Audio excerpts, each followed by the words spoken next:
The Athenian Agora, once a theater of relentless questions, had fallen quiet. It had been weeks since the hemlock. The sharp, probing voice of Socrates, a voice that had been as much a part of the marketplace as the smell of olives and wine, was gone. His enemies, the politicians, the poets, the tanners he had embarrassed, breathed easier.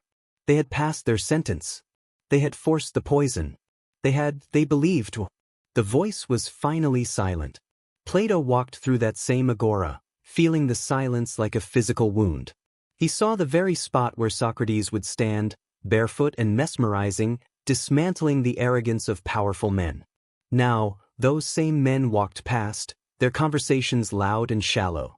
They spoke of trade, of politics, of the weather. But no one spoke of justice. No one asked why. Plato retreated to his study, the fear of the city clinging to him. Crito, ever loyal, sat with him. "It is over, Plato," Crito said, his voice heavy with defeat. "We must be quiet. They are watching us. To speak his name is to invite his fate." "So they win." Plato shot back, his hands clenched. "He dies and everything he taught dies with him?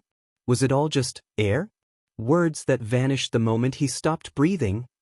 "He wrote nothing," Crito reminded him gently. "He always said the written word was dead, that truth only lived in the fire of dialogue." "Then the fire is out," Plato whispered, staring at his empty hands. That night he dreamt. He dreamt he was back in the prison cell, the light fading. He heard Socrates' voice, calm and rational, discussing the immortality of the soul even as the chill climbed his legs. "And what is the soul?" the voice in his dream asked. "Is it a thing that can be destroyed by a cup of poison? Or is it the very part of us that thinks, that questions, that seeks the good?" Plato awoke with a jolt, the question hanging in the dark room. He wrote nothing. The thought was a terror. If Socrates wrote nothing, and his students were too scared to speak, then the voice was silent.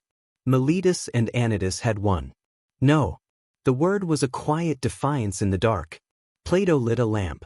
He pulled out a fresh scroll and a stylus. His hand trembled. What he was about to do felt like a betrayal. Socrates hated writing. He called it a rigid, lifeless copy of true thought. But what if, Plato thought, his heart pounding, the copy is all we have left? He began to write.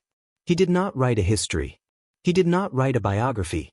He wrote a dialogue. He channeled the voice. The irony, the stubborn humility, the relentless, circular questions. He wrote the apology, not just what Socrates had said at his trial, but the spirit of the man.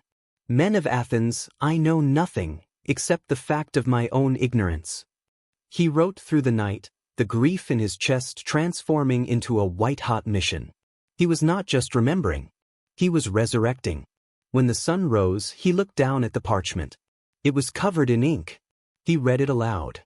And the voice of Socrates, sharp, witty, and absolutely refusing to be silent, filled the room. He took the scroll to Crito. The old man read it, his eyes wide. He looked up at Plato not with fear, but with awe. "It is him," Crito breathed. "It is his voice." Plato nodded. He knew what he had to do. He would not let that voice die. He would use the dead art of writing to give it eternal life. The men of Athens had silenced the man. But Plato, through his defiance, had just ensured that his voice would become unsilenced, echoing through his academy and into the world, forever.